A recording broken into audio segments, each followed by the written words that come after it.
right,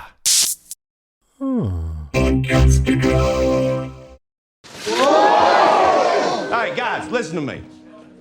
Belief doesn't just happen because you hang something up on a wall. All right? Comes from in here, you know? And up here, down here. Only problem is we all got so much junk floating through us. A lot of times we end up getting in our own way. You know, crap like envy or fear, shame.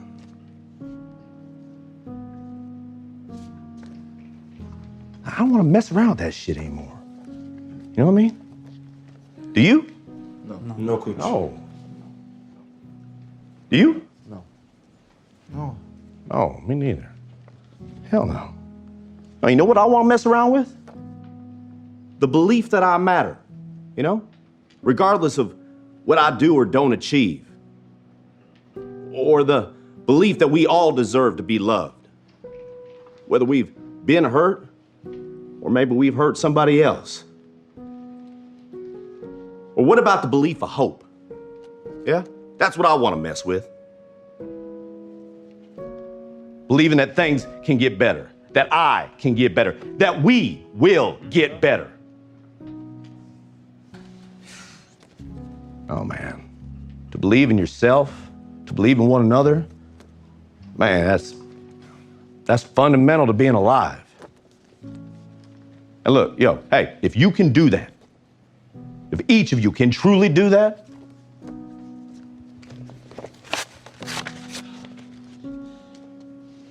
can't nobody rip that apart.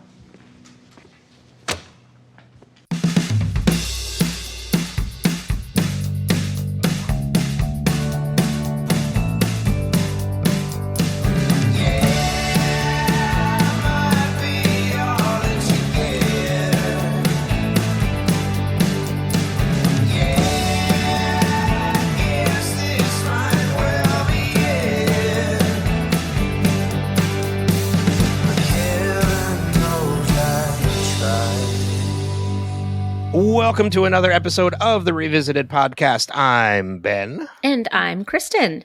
This week we are covering Ted Lasso Season 3, Episode 5, Signs. I've watched this episode 3 times. Mainly because it has, and we'll talk more about this as we go into it, it has probably my favorite TED speech in the entire series. So good. And the way that it was edited, it was great. It is the speech that hits me hardest personally than any other speech in the series. Well, so I'm glad that you start with this just because, yes, Ted is back to being Ted this episode. Yes. It shakes out, finally. But also, rewatching this episode the couple times that I have, it's changed my opinions on a couple things, made me question a couple others that I hadn't questioned before, and also is making me realize, again, counter to the statement we made before that Sunflowers is the place where season 3 really takes off. We said last week, no, it's Big Week. It was last week that season 3 really starts to kick into high gear. Watching Signs more confirms that what we said last week. Because we are starting to see some big changes, even more so into this episode. Huge changes, huge changes for each character too. You know, we kind of do a round robin here, and we've got a lot of characters that are coming to terms with some successes, with some defeats, with some new beginnings, with closing some doors. This is a very, very, very transitional episode, I think. Yes. I think, you know, we usually do like the little banter intro and everything, but I mean, this week, let's just dive right into it. As always, this is a spoiler-full podcast, so usually it's when we did Lost, it's a spoiler-full podcast. This time we try and steer away from the spoilers. However, we will do a little bit of a spoiler conversation towards the end of the show. Just check the show notes. Although I only have one thing. I have a few. Okay, so then we'll definitely do a spoilerful conversation. It was funny because Dave and I were watching it last night, and he's like, "That's for spoilers." Oh, that's for spoilers too. Oh no, I have two. I do have two things for spoilers. So we will do a spoiler section a little bit later on after the main conversation and before favorite quotes and feedback. I also have a recommendation this week that is not Bad Batch. Well, we can't recommend Bad Batch. Well, we can, but I could recommend Bad Batch every week if I want to. This is very, very true. You know what? I recommend Bad Batch. I second that recommendation. Just check the show notes if you want to skip the spoiler conversation to know when to come back in. So, this whole episode kicks off. Richmond is doing horrible. They are in a losing streak. They are, and it's interesting because this is something that happens in sports, not just in European football. It's when teams start to slump, you don't blame the players, you blame the coaches. And we're starting to see that kind of happen. Like the commentators are saying stuff about it, like the bullpen needs to change. Even Higgins at one point goes to Rebecca and says, we may have to think about firing Ted. This really bothers me. The whole thing bothers me because it's what is wrong with sports teams today in real life. Mm-hmm. I agree. You added a cancer to your already perfect team, and now you want to fire the coach? Like this, yeah, okay, he may be the greatest player in the world. He may just be. But is he a team player? Has he made your team better? Because the team is so in awe of the fact that Zava is on their team that they've stopped playing. Yeah, but out of everybody on that team, on that coaching staff, who's come around to it? Roy. Because Roy even says, we might as well just start charging the team admission since all they're doing is watching Zava. Right. But that's the point, right? That's the point, is that they've stopped playing. They've stopped being a team. And Zava doesn't care. Even when they were winning, what was this? A couple weeks ago, I think that they were either winning or they were playing and they weren't passing to Zava. And the whole day, pass to Zava, pass to Zava. I think that was last week when Jamie took the attempt to score and missed, and Zava got mad because the ball wasn't passed to him.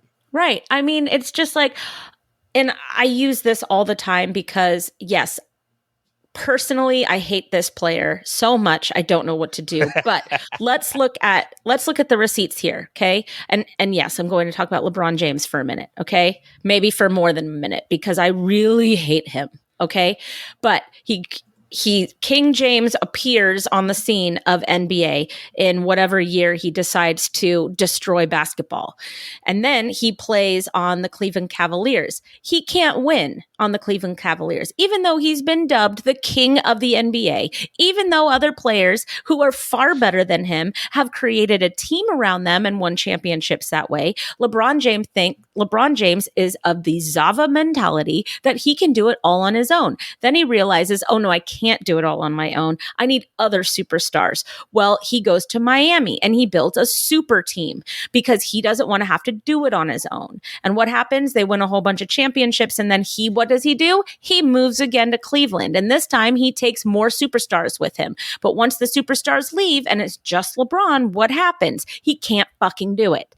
Then he goes to the Lakers on his way to destroy another wonderful team. And what happens? It's the LeBron show. It's not a team show. And then he can't do it on his own. So they get Anthony Davis and they get Dwight Howard and they get, who else did they get? Oh my gosh, they got Ray Allen. No, they got Rajon Rondo, who anybody who is a Laker fan knows that Rajon Rondo is the exact wrong player that you want on that team. But they did it for LeBron James because LeBron is life. Zava is life, right? Well, that creates a vacuum. It creates a cancer. It creates a team that can't even win the first round of the playoffs this year because they're all a bunch of sons of bitches because it's all about LeBron, and it's not about the team.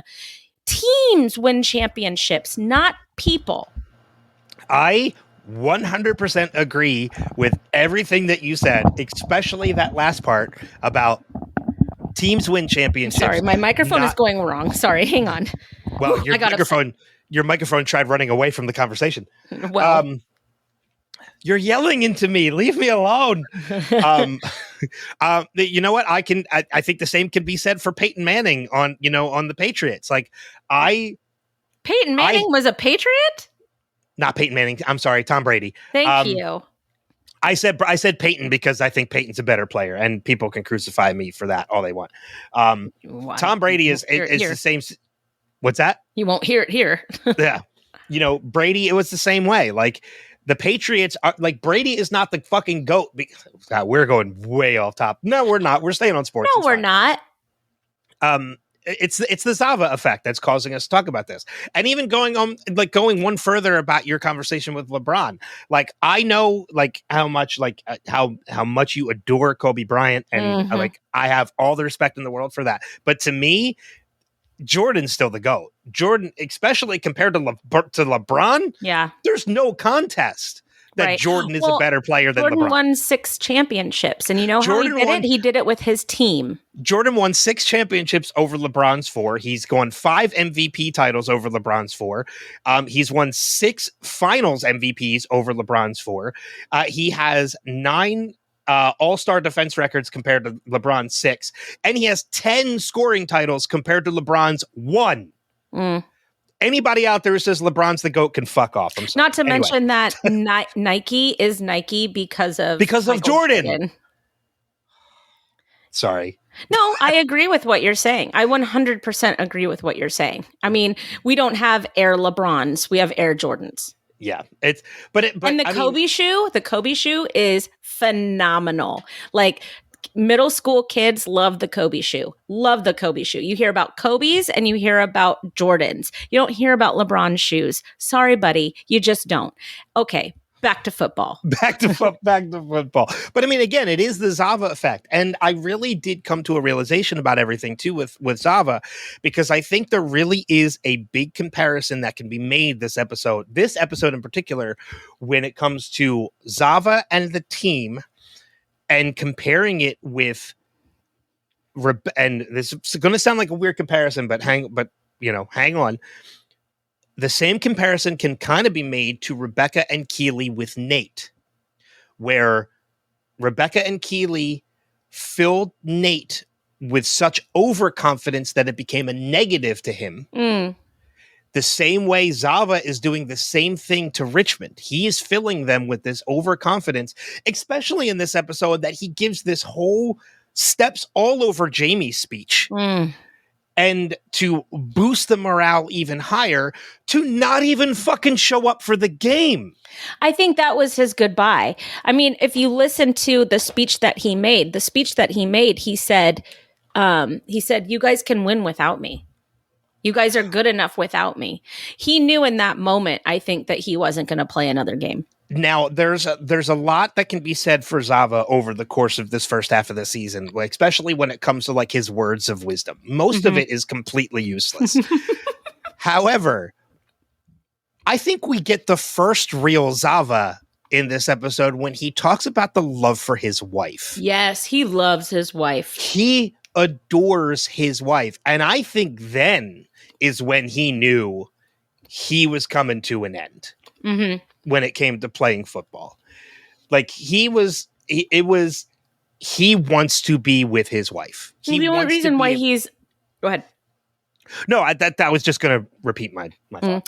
The only reason why he's at Richmond was because his wife saw Downton Abbey or something. Saw like some British television show and decided that she wanted to live in London. Oh, was that? I missed that part. Yeah, that's why he moved from the Italian team that he was on, because at the very beginning he said, my wife watched, it was a show, maybe it was Downton Abbey, I don't know, but she decided she wanted to live in London, so here we are. But he, like, I love it. Like, I'm not saving it for quotes. I wrote it down with my quotes, but I knew I wasn't going to use it in quotes. But he says, like, they say, hey Zava, what do you think of Anastasia? And he says, I don't. My wife Christina is the only woman I see with clarity. Every other woman is a smudge. My wife is sexy, but in a girl next door kind of way. Glasses, ponytail, she paints. Like Like she's all that. Like she's all that. Like what? It's a movie. Oh, I don't care about moving pictures. My favorite thing to watch is my wife. Like this is the first real thing we've gotten from Zava. And I think then he was on the precipice of retiring. Like the decision was being made in his mind right then and there. Yeah. He hasn't been a part of the team the whole time, but in this episode, he really wasn't a part of the team. Like you don't even see him in the weight room until he sits up with the weight. Yeah. You know, like as they're all having a conversation, I don't know about you, because I looked for him. I did not see him in that weight room until he sat up. No, I think it's very cleverly edited that you don't see him the whole time. But I want to say, though, one of my favorite moments from that whole weight room scene, other than Zava putting his hand on Jamie's head and Jamie kind of like shrugging him off, is the fact that he stands up.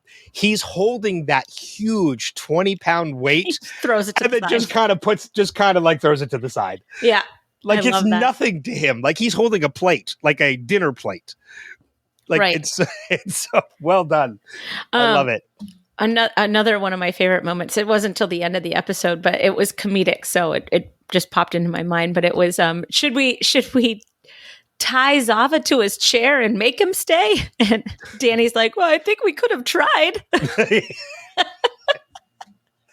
But again, like that kind of goes back to what I was saying, is that like Zava, over the course of these episodes that we've had him, the overconfidence that he exuded in this team kind of became a negative for the team itself. Like we needed this Richmond team to realize that they could do it on their own. Like they don't need anybody to do it, anybody special to do it. And that Jamie knew that. And so on that note too, I have this and I kind of noticed it upon the second watch of the episode. When they are giving that speech and they are realizing that Zava is no longer there, and Ted says, you never needed Zava, there's a moment where Roy gives a look to Jamie. No, Ted gives the look to Jamie. No, there's a look that Roy gives to Jamie too. I wrote it specifically. Then they both did, because Jamie said that from the very beginning. It's a look that Roy gives to Jamie, almost as if like, okay, now's your time. Yeah. Like now's the time. This is what you've been waiting for. This is what we've been training for. Yeah. And then at the end he says 4 a.m. and he goes, damn right. Yep. But do you know the wonderful, beautiful 4 a.m. connection in this episode? Yes. It's almost diabolical when you think about the fact that Roy chose 4 a.m. to train Jamie and to beat his bully to death. That moment. Okay. I have it for quotes, but I'm just going to read it now. He's like, the best thing you can, and there's no way I'm going to be able to do any justice to the way Roy says it. No, not at all. But he says, no, best thing you can do with bullies is ignore them. Then you sneak into their house at 4 a.m., which statistically speaking is the hour people are least prepared to defend themselves. And beer, correct. And once you're standing over them as they sleep in their bed, you start to beat them with a thick, heavy rope soaked in red paint, pummeling them over and over until they wake, confusing the paint for their own blood. And then when they beg you to stop, you laugh as loud as you can for as long as you can. And then we get the huge, deep gulp from Ted. And then you start to beat them again. It is such a menacing moment. And to top it all off, the classic mug drop from Trent just adds so much more because he's to that moment. Because he is a sucker for a story. He's a writer, so he is 100% in it. Uh-huh. I mean, you see him go from sitting at his desk and he just keeps getting closer and closer and closer. And he's just like, yeah. And then he drops the mug. Yeah. What a great scene. But it is funny how 4 a.m. and 4 a.m. match in this way. And, the shrewd observer who podcasts on this show would very much understand. I love to kind of not the transition too, because there's not really much that can be said about him in this episode, but we see a little bit of a transition and a growth in not Trent, but his involvement with the team. We also get the first clue that Trent has gone through his own transition, because it is not out yet. And this could be saved for spoilers, so feel free to edit it if you need to. It's not out yet that he's gay. Well, I think, but he has the rainbow mug in his hand. Oh, that's right. I didn't even pick up on that. I think we've mentioned in the previous episodes that Trent is. But gay. I don't think that it's been. It's not out yet. I think that's next episode. It's next episode. But this is the first time that I have seen an outward hint, such as his mug. Well, other than, I think it was in season 2, we see him out to dinner. Yes, with a colleague. And we don't know. Yeah. And like, as people that have seen the show, they know that he's probably on a date and he's being very secretive about it. Yes. Still. Right? Because he knows how journalists are. Mm-hmm. It's a story. I mean, and we've seen him, he has picked up on Colin's secret, and he's been a little catty with Rebecca a little bit, like when they got Zava, they only wanted Zava after Rupert wanted Zava. And he's like, I love that, Mm-hmm. And he's worn, but that's all, kind of fun, independent journalist vibes too. But with the striped rainbow mug, I really think that we got our first precursor to Trent's new life. Because he was married with a child in the first season. He does have a child. And a wife. Mm-hmm. Yeah. I never picked up on that. That's a good pickup. I didn't really pay attention to that. But going back to what I was saying about, like Trent's involvement with this team, I love the fact that this is the first time, like he's made it very clear he's nothing more than an observer. He's writing this story. He just kind of wants to be in the background. But we're seeing that that's not how Ted and Beard and even Roy see Trent. They see him as an equal, equal. Yeah. They've had conversations with him about everything, and it's in this episode that Trent kind of makes a little bit of a noise when they're talking about ideas for the coaching, and Ted wants to know, like, what are you thinking? And he brings him into the conversation, and I love the whole Roy gets in on it. The whole analogy about them being monkeys like that are injured, and I love that Ted and Beard are like these little monkeys, but Roy has to be the chimp. Like pounding his. He was a gorilla. Oh, gorilla, yeah. That's what I meant. Yeah. Ted and Beard are the chimps. You know what, though? Gorilla. He played the game. Yeah. Good for Roy. But that's huge growth in Roy, too, considering this is a man he hated. Yeah. But that's what I love about Roy, too, is the fact that, like, all you got to do is just get your beef out in the open and it's squashed. Ever since that bathroom that shower scene, that sounds weird. The scene of the two of them like hashing it out and getting it out in the open, they've been great ever since. Well, and that's Roy, right? Roy's way of healing is to just expunge it from his body, and then he moves on. Yeah. Except when it comes to Keeley. Mm-hmm. He cannot wash that out of his head. Well, we see it. We see a little bit of that this episode during Ted's speech. Yeah, and I do have that with Ted's speech. I'll save that for when we actually talk about his speech. But I do want to talk about a couple other things first. One of them is, One of them is the fact that we lose another worthy character to lose and say goodbye to forever. Oh, thank God. Yep. Starfucker herself, Shandy, is gone. Shandy, I have it written. I have a couple notes on Shandy, and they're just like little sentences to kind of like remind me of what I want to talk about. Other than the fact that I have Shandy fired (parentheses bipolar). One of the first notes I have on Shandy just simply says Shandy is garbage. Golly, and her fake tan is like up there with Jersey Shore. I think that's appropriate because I don't think there's anything real about Shandy. No, not at all. There's nothing real about Shandy. Well, what's real is that she is a terrible human being. Oh, 100%. I mean, she is 100% garbage. I don't know. I mean, I'm sure that she maybe with the right person or the right people, like she could grow and get better, but it would take like a miracle. See, I don't know. I don't know if there's anyone that could save Shandy that way. I don't know. If Keely can't.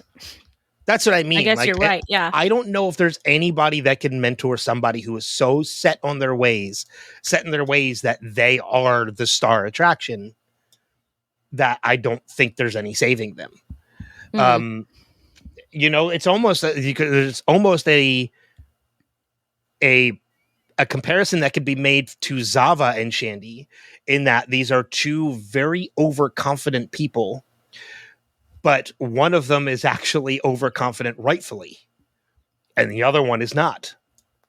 Zava, as much as you can say about how much of a negative influence he had on the team, he's talented. There's no taking that away from him. So is Shandy. Is she though? Yes, because she does have good ideas. She just doesn't know how to channel them for the greater good. And I would say that is the same as Zava. Yes, he is very talented, but he doesn't channel it properly. He could be a leader of an actual team instead of just the one guy that's the star around a bunch of peons, right? This is the same as Shandy. Shandy has great ideas, and she could be a really good leader if she were to follow her coach, if she were to take criticism constructively, right? So here's a question for you. It's just the stakes are different. Okay, I could say, and the environment's a little different too. Yeah. Here's a question. I don't know if we've ever asked this question, but I'm going to ask it. I'm going to pose it to you now. Is Zava what Jamie would have become without Ted? Yes. Okay. I think so. I think that Jamie even realizes that. That's why he came in from the very beginning and he's like, guys, we don't need this. We're good the way that we are. Because Jamie has been like that and he's grown because of Keely, because of Roy, because of Ted, because of Beard. I mean, he has people in place that have, because he left. He went to Man City. He came back. Yeah. He didn't have to do that. He could have gone and done ecstasy for 30 straight days on a different country, and he probably would have done that if it wasn't for Ted and the army man. Well, and that's the thing that can be said about Jamie too, is you're right. He went to Man City and came back, but he only came back because Ted allowed it. Like at that point, Jamie lost everything. Didn't he say you have to make it right with the team or something like that? Yes, but he did, but he gave Jamie the opportunity to do it. I love the way that he also posed it to Sam, who was very upset. And he's just like, you have a really good dad. We're lucky that we are who our fathers make us, or something like that, right? It was a whole episode on dads. I think we talked about Higgins' dad and Tart's dad and Obasanya's dad. And everybody's dad was mentioned. Jamie, without that father figure in his life, that's how he turned out. It wasn't until he was surrounded by people that made him better because they wanted him to be better. Mm-hmm. Not better at his talent, better at his sport, better at making money, but a better person. And Jamie's always been somebody that wants to be a better person. Zava is a good person. He just does it in a really douchey way. Yeah.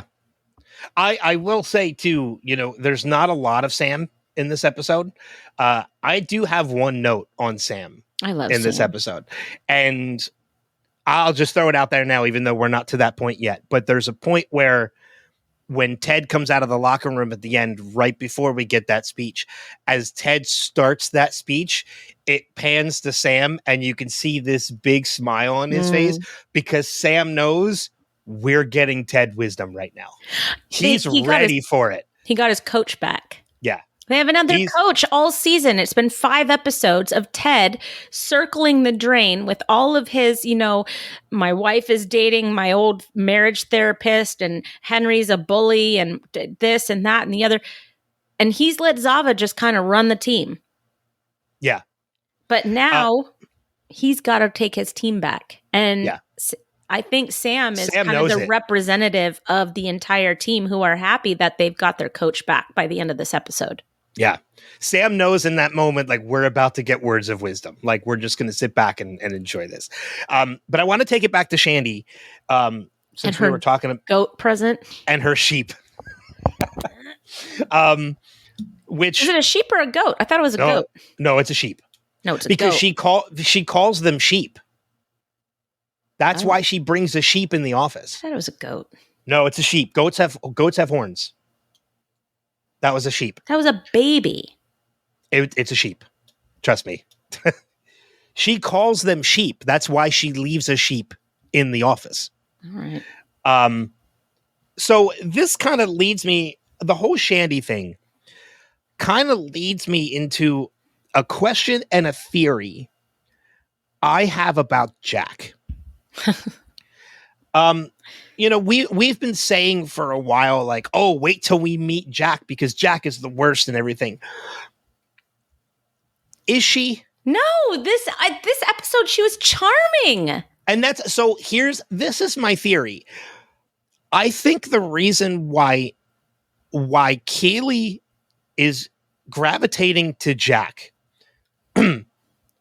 is because Jack is now the one that is giving her the mentorship and the empowerment that not Rebecca was lacking to give her, but Rebecca just simply wasn't able to give her because they're in separate places now.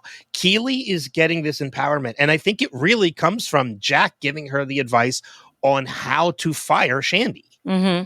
Like, that's empowerment to Keely. Keely is attracted to that.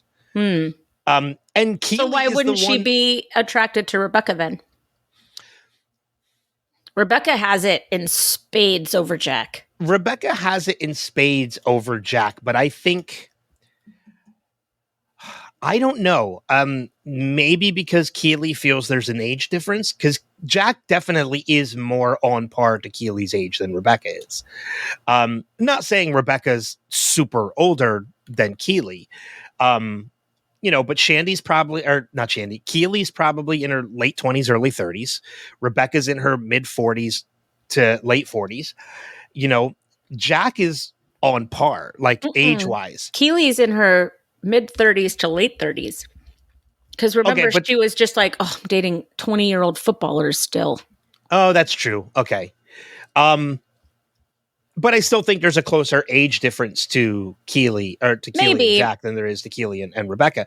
However, I really started to question, is Jack really as bad as we've been making her out to be leading up to this because of our first impressions of her from watching this season? And now that we're kind of diving, it's the same thing with Nate. Like, we were like, well, Nate's not as, we came to the realization last week that, oh, Nate's not really as bad as we've been making him out to be. There's more to it. And I kind of have that same feeling with Jack right now. Because, and I think one of the huge things about it is too, like, when it comes to the relationship between Jack and Keely, we have to remember from this episode, Keely made the first move. Not Jack. I forgot about that till I watched it. Yep. Keely made the first move, not Jack. Jack is the stereotypical rebound relationship. Yep. It's a rebound relationship. And, we all have them. I mean, we all have that last huge relationship that we had, and for me, thank God I'm married. I don't know that I could date in today's world. I really don't. And anyways, but let's take it before I'm married, right? Before I've already settled down. But when you have those huge relationships and then you break them off, there's always that bad decision that you make. Mm-hmm. So as far as bad decisions go, it wasn't that bad of a decision for Keely. Thank God. It could have gone a lot worse. She could have. Oh yeah. She could have dated. Could have been Shandy. She could have dated Shandy. Oh dear Lord. I was going to say she could have dated Zava. I mean, it could have been so much worse, right?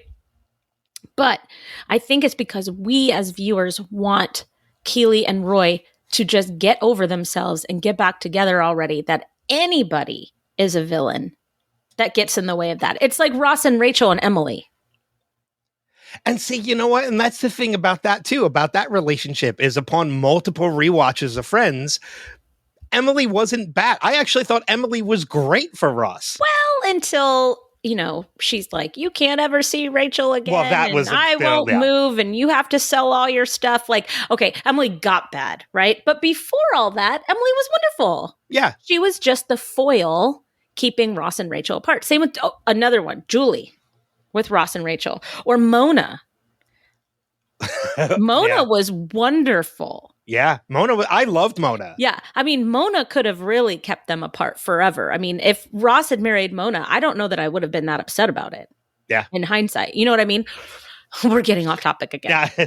But and that's the thing about like Keely and Jack too, is like, I honestly think like if it wasn't for the fact that this, yes, was a rebound relationship, had this been something that started a little bit later, I think this honestly could have been and would have been something good for Keely because, you think about the fact that during that whole conversation, and I think part of the reason why Keely ended up making the first move on Jack is that they both know completely transparently each other's past, and they were willing to accept it. Jack knew about footballers. She knew about, her dating Jamie and the clown, and Keely knew about the clown. Like it was, with Jack, like they were very open with each other. And I honestly think that kind of plays into it as well, is that this might have been something Keely has never experienced before either, is that she knew the background of a person before getting involved with them. She knew Roy pretty well. Yeah, but there was still a lot about Roy that she learned. Maybe. Along the way. I mean, we learn a whole bunch of stuff about we always do. The people that we're in relationships with. So, yeah. But like in rewatching this episode, I kind of, by the end of it, especially in realizing that Keely was the one that made the first move, I'm like, I think we're wrong. I don't think Jack's nearly as bad as we're making her out to be. Oh, no, she is. It's just not yet. Maybe that's it. Maybe we need to watch a little further before. I remember the first time I saw this episode, I was really mad because I didn't want to go away from Keely and Roy. I didn't want to step away from it. On this watch, I wasn't so upset. I thought it was cute. I thought there was a lot of chemistry between the two of them. I was really shocked that Keely was the one that made the first move. I did not remember that, but it also makes sense because why would Jack make the first move? She's a professional first and foremost, and that is her subordinate. Yeah. So, I mean, already though, that's her. It's an inappropriate relationship, no matter what, because of the status of their professional careers. Because and Jack it really puts Barbara in a terrible position. So, Barbara again is another interesting character because she is a character. Not to go too spoilery, but she is a character you will learn to appreciate. I already love her.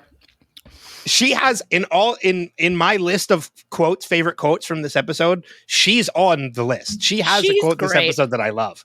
Like when it's not on the list, but when she was like, oh, she's like, yeah, like that's great. Like then next time why don't we just sell the tables we're throwing away? Like it's you could tell like she feels like she is struggling so hard to just be appreciated. And I love Barbara. She's a character you will learn to really greatly appreciate if you don't already like Kristin does. I gotta tell you, the Snow Globe collection that doesn't win you over. I don't know what will. Yeah, such a whimsical part of somebody, Yeah, but yeah. So I guess now it's a waiting game to see what else we're gonna learn about Jack. That's gonna change my opinion. I honestly don't remember. Oh, I do. Do you? Okay. I honestly don't remember what it is that comes with Jack that makes me change my opinion on this. Yeah, I definitely do. Okay. But that's okay. Fair enough. Wow, there's still quite a bit on my list. Can we go over to Nate? Yes, please. Nate. Yes, Oh, please. Nate. All right. You want to start? I love Nate even more again by the end of this episode. Nate, by the end of this episode, has finally found the proper level of his own confidence when it comes to him and Jade. And seeing... Do you disagree? No, keep going. Okay. So, I mean, obviously, yeah, we see like the whole date with Anastasia, however you want to pronounce it. And, and we're still seeing Jade kind of being this person. Before we even get into that too, I love the fact that Nate called his mom to practice calling Anastasia. Yeah. He did a word change. Yeah. Oh, should get drink. Okay. I love that he practiced with his mom, but like, I love that it is very clear from the start, even before they show up at Taste of Athens, that Nate and Anastasia are not meant for each other. They are two completely different people. Who wants to be with somebody that vapid? Yes. But I love the fact that, like, not only do we see a change in Nate, but we kind of see a change in Jade too. Like, I think she's starting to realize a little bit that he's kind of finding a little bit more of this confidence, because he's not over exuding anymore, especially with her by the end of this. It's, hey, like, I have this baklava for two. It's just me, unless you care to join me. It's like, like a coy confidence, but that's Nate's confidence. Like, that's the kind of confidence that Nate should have been. He's exuding. Endearing. Yes. Yeah. And I love the fact that, like, even before that, like, when she's pouring the water for him and Anastasia, and he's like, you need to try the baklava. It's divine. And she gets a kick out of that. Like, because she's also seeing that Anastasia is not happy where she is. She thinks the place is a dump. She thinks the food looks like garbage, but Nate is like defending it. Like, yeah. Like, no, like, it may not look good, but it tastes good. Like, you need to try this. Like, he's defending that place. Like, he's very humble. It's the whole difference in their characters. Nate may not look like much, but he's wonderful on the inside. Once you are there, and you're there for the important things, you're there, for the special things, or something that may be dumpy, quote unquote, on the outside is really special and a jewel on the inside. Speaking of jewels, what is in A Taste of Athens? Jade, right? Yeah. Okay, so I went to the Google, and I wanted to know what does Jade symbolize? I'm sorry. I went to the Google. That's like a parent asking, are you smoking the pot? Yeah, the pot. Yeah. I went to the internet. So we have Jade has many symbolic meanings across cultures, including harmony, eternity, and virtue. Those are three things that Jade has, the character Jade has. So we have, it symbolizes purity, harmony, protection. What else? It can attract abundance, prosperity, emotional balance while warding off negative energy, clarity of mind, and purity of spirit. So when you think about the things, the keywords that Jade symbolizes, you see those elements in the character Jade, and she is surrounded by a taste of Athens, which doesn't look like much. If that isn't Nate in a character, I don't know what is. Yeah. He's with this woman who is shiny and pretty and bright and tall and perfect model. But is there anything to her? No. She wants to take pictures of her food, and she wants to be seen. Well, not only that, but you could tell, and that's the thing. She had an out before that date even started. Yeah. Like, because when she walked outside to call someone, the car with all her girlfriends was already there. The Zoolander car. The Zoolander car, yeah. Wake me up before you go. Like, that was already there. So she was already planning on leaving before this ever happened. Oh, yeah. Yeah.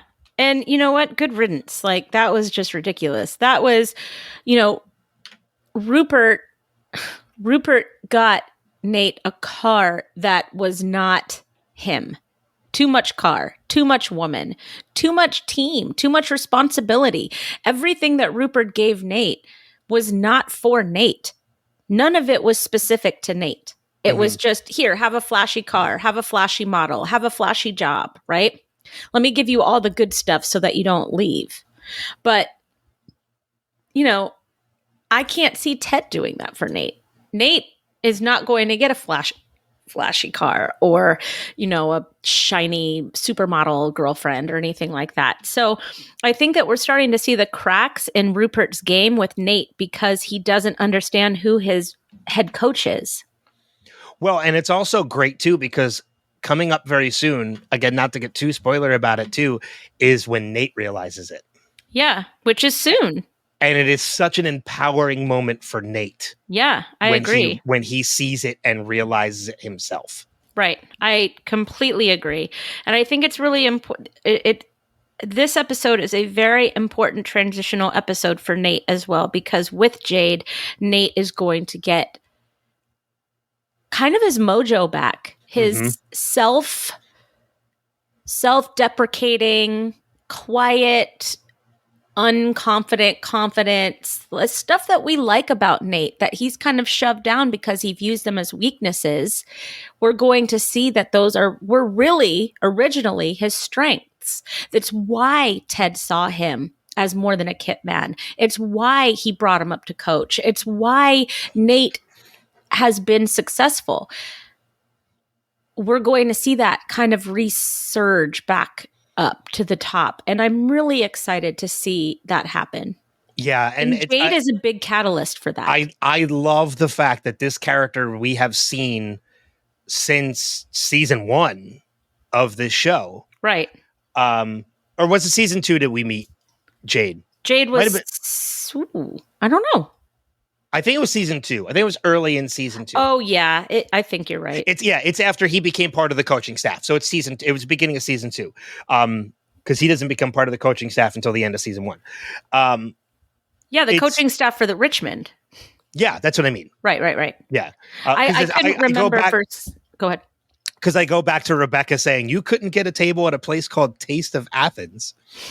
It's after Nate joins the coaching staff for Richmond, which doesn't happen until the end of season 1. So we meet Jade in season 2.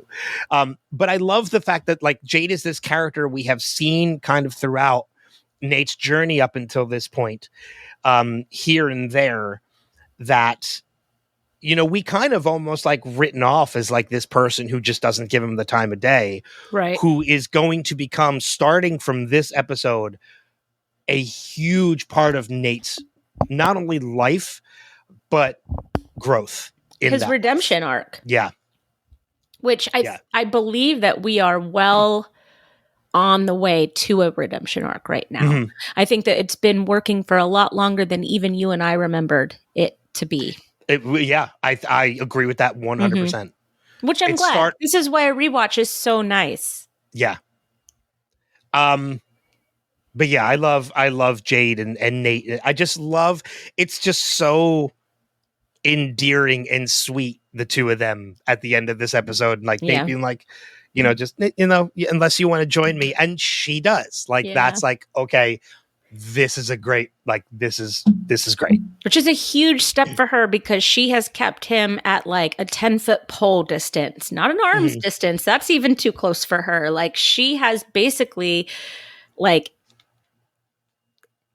I hated him, or hate eyes, she's just been hating him outwardly with disgust and humor in her eyes. Well, look at that. Well, and I think it's because she was just turned off by that over exuberance. I don't know who thinks that is attractive. But I mean, even look at the beginning of this date when they walk in and he says, Shelly, table for 2. And she looks right past him and says, and you, ma'am, to Anastasia. They didn't belong together. No, they didn't. But they I love it that was her way of throwing shade. Uh-huh. She's like, you're not together. No. No. Shade from Jade. Jade Shade. Jade. Yeah, I love Nate in this episode. I can't wait. It's still going to be a little time. This redemption arc is going to take a little time, but there is a particular moment in the penultimate that we've been hinting at with him and Beard that just is such a great moment, not just for Nate but for Beard. But we'll talk about that when we get to that. We still got to talk about Ted's speech, but I'm kind of saving that for the end. Let's talk about Rebecca. Because this is kind of a heartbreaking moment for Rebecca. Rebecca has Rebecca is why this episode, I think, is named Signs.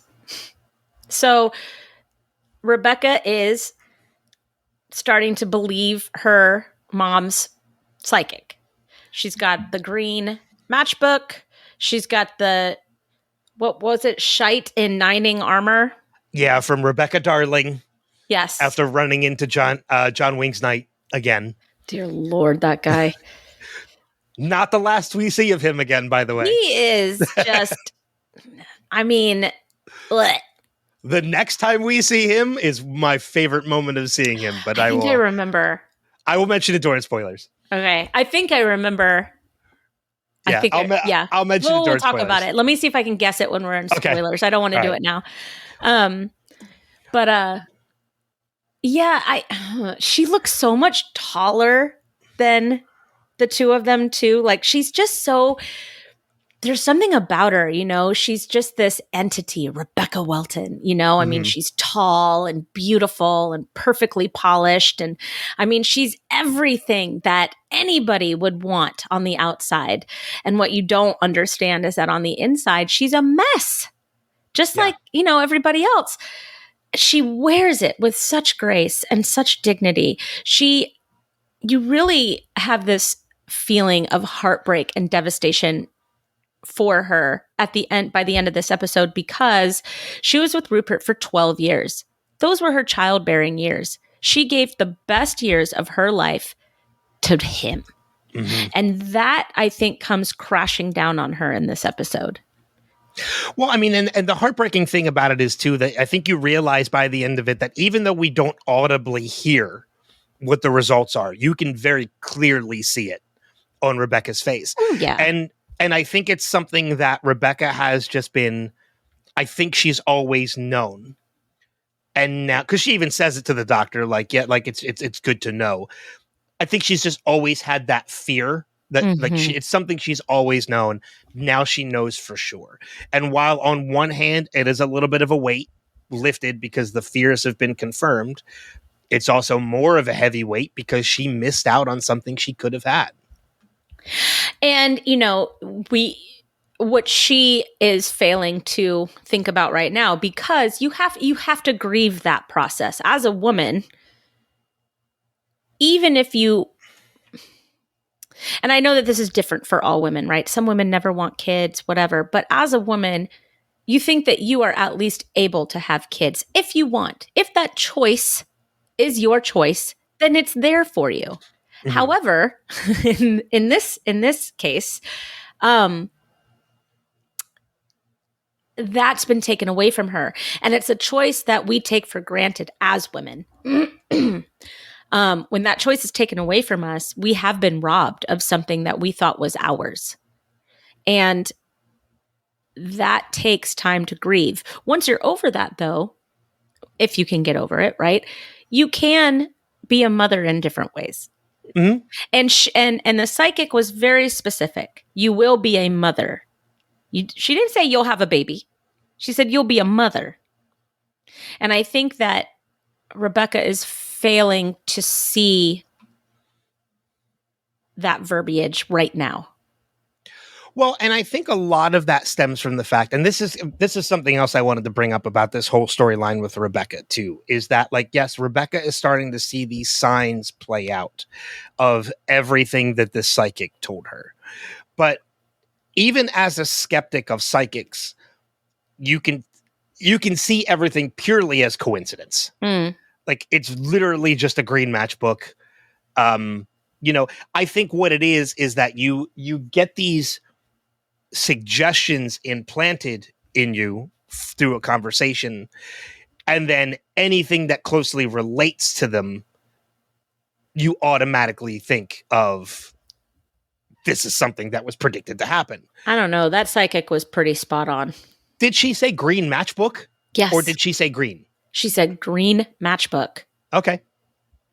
All right, that's fair enough. And I'm pretty sure she also said shite and knighting armor. She does say shite and knighting armor. I do remember that. I mean, that's pretty specific.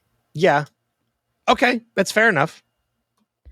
She's testing. So Rebecca's testing the prophecy or the whatever, right? She's testing what this psychic has said to her. And this is the first major blow to the hope that she was beginning to build. Yeah. Rebecca's main fear, I think, is just being alone, not having somebody to share her life with. And Keely's not there because Keely's off rebounding. Yeah. Well, I mean, even like when you look at the stance that you said too about how like the psychic said you will be a mother, and how there's different iterations of that, and how Rebecca's kind of not seeing that. To a degree, that's something she has kind of always been a little bit since leaving Rupert when it comes to AFC Richmond. She kind of is like a mother. Yes, she is the boss. And yes, it makes it weird because it means she dated one of her children, or fooled around with one of her children. But she is kind of like a matriarch of the team. Oh, 100%.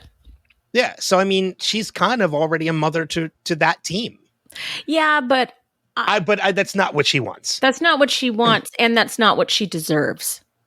100. Yeah, true. Completely agree. She, at this point, we are so dialed into Rebecca and Rebecca's story that we are wanting all the best things for her. Well, I think that's one of the reasons why this becomes a heartbreaking story to ourselves as viewers, is because we want this for Rebecca just as much as Rebecca wants this for herself. We want her happy. However that looks, we want her happy. Like if Sassy has to die for her to get Nora, and that's how she gets to be a mom, I think as viewers at this point in the show, we're ready for that to happen. Like we just need Rebecca to be happy. Boss ass bitch. Boss ass bitch. I mean, and it's very clear too, even from this point, that Rebecca and Ted are both clearly distracted from the importance of the team and everything that happens. And there's a scene in this episode that shows that to the nth degree when they pass each other in the hallway. And then they realize it. They both realize it. They're like, oh, like, because like even like the fact that Rebecca calls Ted coach. Yeah. She doesn't call him Ted. Coach, boss. She calls him coach and boss. It's not Ted and Rebecca. It's boss and coach. And they both realize it at that moment that like, oh, wow, like we're too tied up in our own heads right now. And I think that that's a good thing. It's good to realize that. It's good to have that realization of I am off the tracks right now and I need to right my ship. Yeah. I think even if you don't know which way north is. It's good to know that you've lost north. By the way, I love that whole scene where they're all pointing in different directions and Beard is the last one. He goes, no, north is that way. I think. But like, why that whole scene frustrates me though, because that's not the point that Ted was making. No. Like, why are we settling on this? Dumbasses. Gosh, I love these characters so much. That's the problem, right? Is we love these characters so much and they're taken away from us in like 6-7 episodes. No more. Yeah. 7 episodes. Ugh, we have 7 episodes left of the series. Sad. And they're all great from this point on. Yes. Starting next week, they are gosh. all great. It's my favorite from this episode point next forward. week, which I'm really excited about. So hang on. Are you done with Rebecca? I'm never done with Rebecca. Are you done with Rebecca for the purposes of this episode? Yes. Okay. Because I would like to talk about something real quick. As you know, as everybody knows, I am a teacher. Okay. We are seeing what is wrong with kids today in this episode. Henry was in trouble for bullying another kid. He punched the kid. And then when Ted calls to talk to Henry about it, where was Henry? At the park, playing at the park. Okay? Then, after he has the talk with Ted, where it was really, Henry wasn't in trouble. It was, what a bad decision you made. I should have counted to 10, Dad, just like you said. Oh, that's good advice. My dad used to say that. Okay, well, let's go play Roblox now, son. No. You do not just play Roblox after something like this happens. This is why kids have no accountability anymore, is because parents are like, yeah, go to the park, go play Roblox, go do whatever you can so that I don't have to deal with you right now, because that's what I hear. Okay. Henry should have been in a lot more trouble for punching a kid at school. I do agree with that. I do think there was a purpose to the conversation between Henry and Ted. But I do agree with you on no, let's not. I think the whole play in Roblox thing is just like Ted's, because they're so far apart, that's really the only way he has to kind of like, that's his time with Henry. No. Look, yeah, I get it. Okay. But you can't be Disneyland Dad. You can't. You cannot be Disneyland Dad. Okay. That is not doing Henry any service. That's not doing Ted any service. That's not doing Ted's mom any service. Because what? She has to be the disciplinarian 100% of the time, which she obviously sucks at because he was at the park. And is dating her marriage therapist boyfriend. So I have a real big problem with this, because not because it affects the story at all, but just because it is a terrible example, but it's also what is happening today with parents and children. Well, parents are so scared of their kids hating them that they are allowed to do whatever they want. I got punched this year. Twice. I got punched twice at work as a teacher. Nothing happened to that kid. I left my job as a result. Nothing happened to that kid. Well, and a teacher should not be punched. No, I agree. And admin and county office and the parents should not be mad at the teacher and asking the teacher what they did wrong. The accountability has been taken from the child. Children today are not being taught accountability, responsibility, or consequences of their actions. And it is going to ruin everything. It's already ruining everything. And I think it already has. And this is something you and I talked about last time we recorded. And I don't think it was on the podcast. I think we were talking about this beforehand. And it was a story I told you about how in my neck of the woods where I live, one of the local firehouses here for the past 35 years puts on a carnival at the start of the summer season. Mm-hmm. And it is all for charity. All the money that they make from this carnival, all the proceeds that they make from this carnival go right back into the city. The firehouse doesn't keep any of it. Which is amazing. It's to do more community stuff. And again, this is a carnival that has happened for 35 years. And there's an addendum to the story that I haven't told you about yet. They made an announcement after this year, the 35th year, that they are no longer doing it because of the behavior of kids that come out to this and not being punished.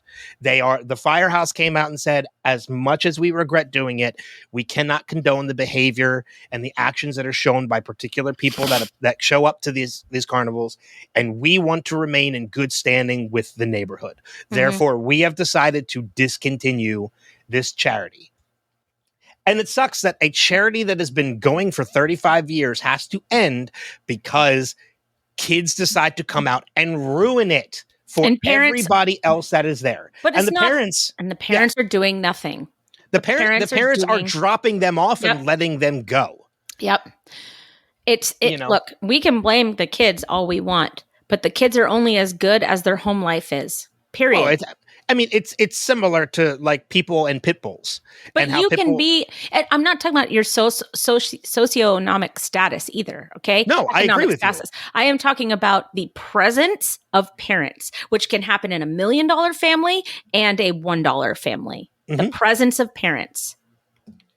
Well, I mean, and so the addendum to this story is there's another local neighborhood that every year does a big 4th of July celebration. They have, like outdoor movies and they do fireworks every night. And they just recently announced that they are no longer doing that. Good. For the same reason. Let's shut it all down. You know what? If parents don't want to step up to the plate and start parenting their children, I say this as a parent who struggles with parenting my children because I've got one that is very obstinate. Okay. I know how hard it is. I'm not speaking from no experience here. I know how unbelievably soul crushingly hard it is. Okay. But if we do not teach our kids how to be responsible human beings, then what are we doing? What are we doing?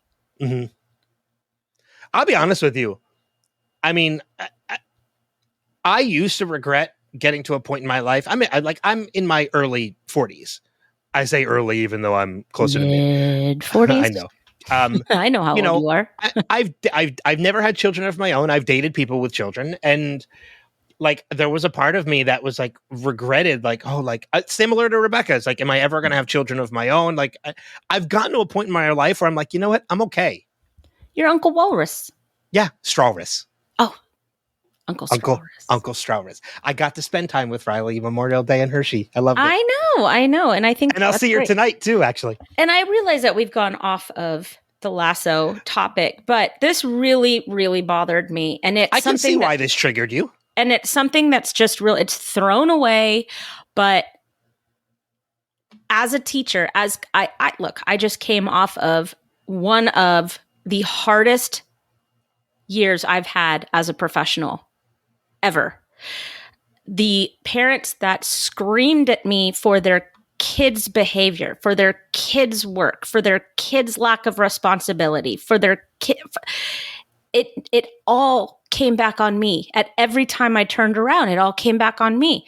I have changed so much as a teacher from the beginning of this year to today. And it's because of these parents that refuse to parent their children and expect me to do it. No, I will not parent your child. I will teach your child. And if they are out of line, they can go home for all I care. But I'm being told that I have to change grades. I'm being told that I have to give chances on kids that don't deserve them. I'm being told that I have to apologize to parents and apologize to 12-year-olds if their feelings are hurt. This is not, and I'm talking about very simple things. I'm not berating children, okay? I am holding them accountable to what my expectations are in my classroom. And you know what happens? Nothing happens. Well, I mean, and I think and again, not to get too farther off topic too, but you and I have discussed this before. And funny enough, it's actually even right before we started recording, I showed you the new Eminem video for Houdini. And it's actually in that video is that we are in a time and day and age of the whole everybody gets a trophy era. And I think that is also hugely part of the problem. When Eminem said, I want to throw a participation trophy at a child, I was like, yes, let's do that. Yeah. It's just, and I also want to preface this whole conversation too by saying that we are not saying that every parent is like this. I have friends and I know a lot of people who are fucking amazing parents. Okay, fine. You can say that all you want. It's about 80% of the parents. It's most parents. It's parents it is a lot. That I'm telling you right now, some of you that are listening, you are those parents and you don't even know it. And I say this with all love and all respect and all gratefulness that you listen to my podcast, but clean it up. Be better, do better, okay? Because teachers are dying out there. They're dying. Okay. I think that's a good way to wrap that. Yeah. And Henry should have gotten grounded. So, on the other end of that, they could have played Scrabble.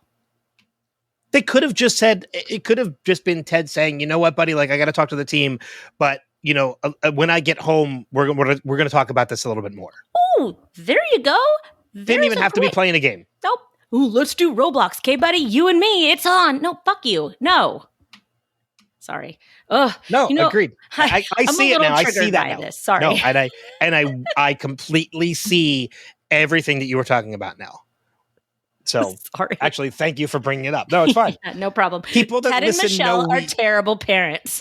people that listen to us know by now that we go off on tangents. And a lot of it's real life. I mean, and you know what? Like, I think that's one of the reasons why we have some of the listeners that we do is because we don't play around with bullshit. Like, we're very open about, like, you talk about your struggles as a teacher. I talk about struggles, as do you, with anxiety and depression. Like, we talk about this shit because it happens to be a part of one of the reasons why we love these shows. And it's stuff that is addressed with these shows. So, like, why not talk about it? We don't avoid it. Like we talk about it. I'm going to talk more about it when we talk about Ted's speech. There's a reason why that speech hits me as hard as it does. It's awesome. But, you know, again, real quick to the tail end of that with that, I do like the fact that if there's anything that can be appreciated from that phone call with Henry is that the fact that Ted learns a lesson from Henry in realizing a lesson that he taught Henry. Like it's kind of a lesson kind of comes back on himself. Count to 10. Count to 10. If it doesn't work, do it again. Yeah. Like he taught Henry that. Henry realized it's something he should have done to begin with. And he repeats that to Ted. And then when he hangs up on the call and the panic attack starts to build again, what does he do? He does the internal breathing. He's counting. He is mentally counting to himself. And you know what? It works. He comes out of the panic attack. Yes. And he has this big smile on his face because he realizes it worked. Yep. He gave it a chance. Yeah. Yeah. And I'll be honest with you, from what I remember, I don't think there's any more anxiety attacks for the rest of the show. I think that's the last one. If it is, then it's because he has had a moment of clarity. Yes, exactly. And that's one of the reasons I love that. But unless you have anything else, let's go to the speech.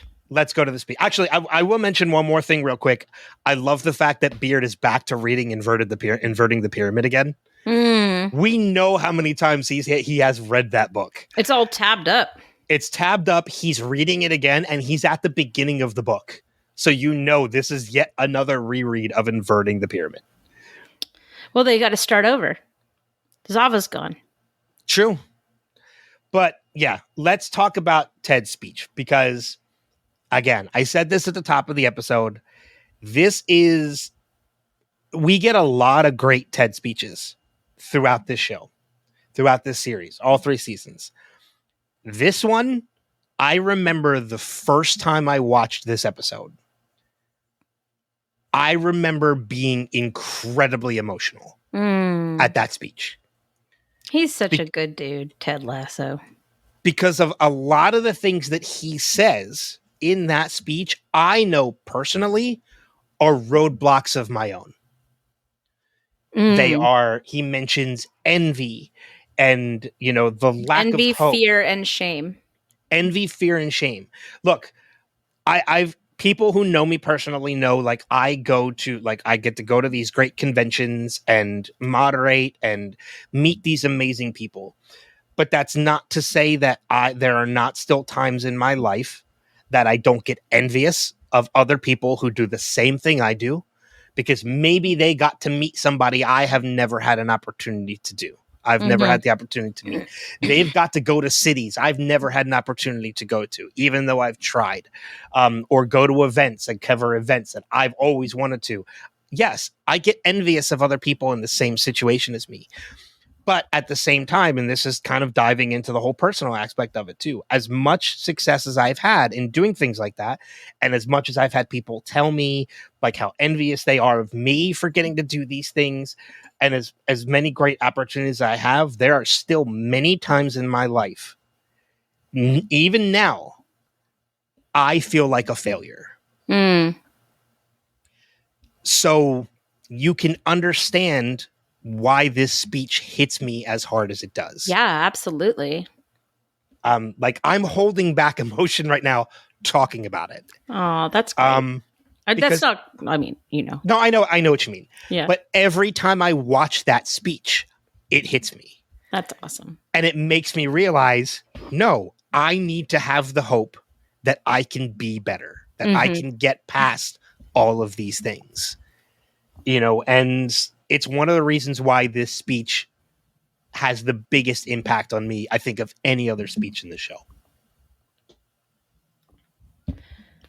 I would agree that it is a very, very good speech. Absolutely. I took the speech a little bit differently because I love the way that it was edited.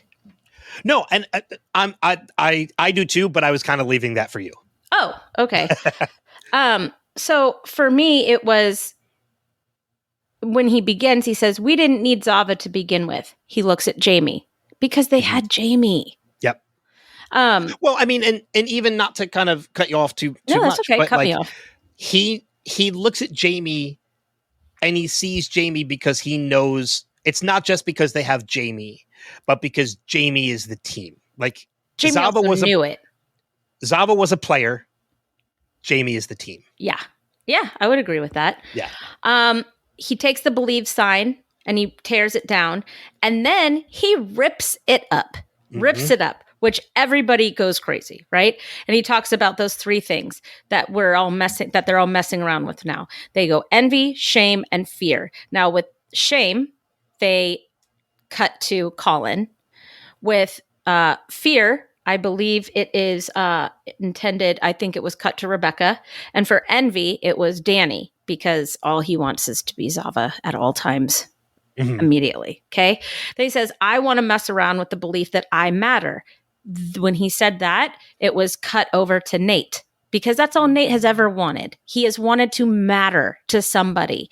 He felt that he mattered at Richmond, but he that feeling went away when Ted's focus was split. He didn't feel that he mattered anymore. That's why he left, right? The belief that we all deserve to be loved. That's Keeley.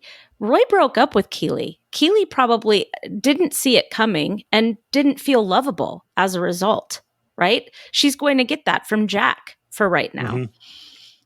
Maybe we've hurt somebody else. That went to Roy. Yep. Obviously, we know what that's about. The belief of hope. We go to Rebecca, looking at the green matchbook. The belief that I can get better, that we can get better, and that we will get better. That's all the team right there. And then we have the believe sign. Sometimes and this is what I just wrote down. Sometimes you have to rip it all apart to build it back up better. The team has been stripped down of everything on the surface, but they don't realize that what they have in each other is really all they need. And I think that is the whole message, right? Is that we need to believe in ourselves before we can start believing in anything else. Because if you don't believe in yourself, if you don't believe in your story, if you don't believe in what you're doing, then what are you doing? Yeah. And for people that might be at a crossroads or a transitional point in their lives, these kinds of speeches can hit a lot harder, because it's like that speech was written for you, if that makes sense. There's a particular line in this entire speech, and it's the weirdest line to say, hits you the hardest. Again, as somebody who is impacted by this speech. And it's only problem is we got so much junk floating. Oh, you said, okay, so that it's the fact that when he says, crap like envy, fear, or shame, it's the line immediately preceding that, or immediately following that, where he says, "And I don't want to mess around with that shit anymore." And I want to mess around with hope. I want to mess around with, Yeah. And it's in that moment, he's like, no, me neither. Like, hell no. It's in that moment, like, you answer that question. Yeah. Like, you are sitting in that locker room. you are kind of realizing all these things that you yourself are going through, like me personally. And when he asks that question, like, you are mentally in your mind, you're like, no, I don't. Like, this is a motivational speech for anybody, not just Richmond. You know, like, it's just, yeah. You know, and then to follow it up at the end to like, well, that's like the whole thing, right? I mean, that's Ted Lasso, is that usually whatever he has to say at the end, while it's for the team, it's really for us. Yeah. And then the most powerful line of it, to believe in yourself, to believe in one another, that's fundamental to being alive. Mm-hmm. And if you can do that, can't nobody rip that apart. It's true. And then he leaves the ripped up pages on the little seat there. Yep. He tears it again. He tears it a second time. Yep. And he leaves them there. And then that's where the episode ends. Right. What did you think I was going to say? I don't know. I was going to say there's more to that for spoilers, but that's all I was going to say. Well, it then cuts to Roy and Jamie when he says tomorrow at 4 a.m. and he says, damn fucking right. And then that's the last lines of the episode. Because that's when you're least likely to defend yourself. 4 a.m. Yes. And then it cuts to the sign torn up on the stool, and that's where the episode ends. It's a great episode. Again, that speech. I forgot that speech happens in this episode. I'm just glad that we have Ted back. We have Ted back. We're going to have Jamie back. But we never really lost Jamie, though. Jamie finally gets to be Jamie. He was forced into a backseat. Now he gets to ride shotgun again, which is great. Yeah. You know, we're coming into some good points, some good times. There's some great stuff coming, especially with Sunflowers. Mm-hmm. With the next episode, we've made no bones about this. Sunflowers might be you and I's favorite episode of the entire series. No, that is my favorite episode. Yeah, 100%. There's nothing bad about the episode. No, there's so much great. I think it's one of the highest rated episodes of the series, too. It's not. The finale is pretty highly rated. Well, yeah, obviously, but it's not. That's the weirdest part, is that it's like an 8. No, I don't think it was that low, was it? Yes. Now I got to look it up to find out. I know. I can't believe. Let me see. Season 3. Oh yeah, it's only an 8.9. What? It should be. It's whatever. It's not. Maybe it's just not everybody's cup of tea. For me, it is like a perfect episode of television. It is the third highest rated episode of the season. Mom City and So Long Farewell, which are the last 2 episodes of the highest. I love Mom City. That Mom City is a great episode. I do love Mom City a lot. The only other episode out of these last bunch of episodes that I'm kind of, like about is We'll Never Have Paris, which is episode 8. Yeah. Wait, before we end all of this, go into spoilers. Yeah. We get a little callback to Leslie Higgins talking about his dad with Jamie Tart, about how he's like, I try to forgive him for who he is and who he isn't or whatever. And then later he reads the text message from his dad. I have that in quotes. But like, that is our sign of, Higgins' dad is not Higgins. Because you would assume that Higgins being like true. Sam, right? Sam has this amazing dad. So you would kind of assume that Higgins has this amazing dad, and he doesn't. He has an asshole for a dad. I'll just mention it now. I have it in quotes. It's actually the first quote I have in my list of quotes. But he says, oh, well, that's not very nice. And Beard's like, what? He's like, even with Zava, Richmond eats more ass than your mom. And Beard's like, buddy, you got to stay off Twitter. He's like, that's a text from my father. Also, why are we talking about his mom like that? I'm telling you, man. It is It is God. so not Higgins. Like, you kind of wonder who raised Higgins to be as wonderful as Higgins is. You know what? Sometimes we have to mentally, excuse me, sometimes we have to mentally separate ourselves from who our fathers are. I've talked about this before. I don't speak to my father anymore. And I am a completely different man than my father is because I don't speak to my father. Yeah, but have you ever had like a really positive role model in your life? Male role model? Male role model? It's weird to say, but like, and again, anybody who knows me personally knows this about me already. One of the main reasons why I was devastated over Robin Williams' death was because I kind of looked to him as a role model. Yeah, well, I mean, okay, so that's one thing, but I'm just talking about like somebody that had like a coach or a teacher or something like that. That just I've had male teachers that I've really bonded with, because that makes a huge difference. Yeah, especially if you have crap parents, which most kids do. Yeah, I've had male teachers that I've definitely had great relationships with. And almost looked towards for stuff. I've had great female teachers the same way. My music teacher in high school, Mrs. Mazar, is still, I'm so thankful the fact that I keep in touch with her. Mm.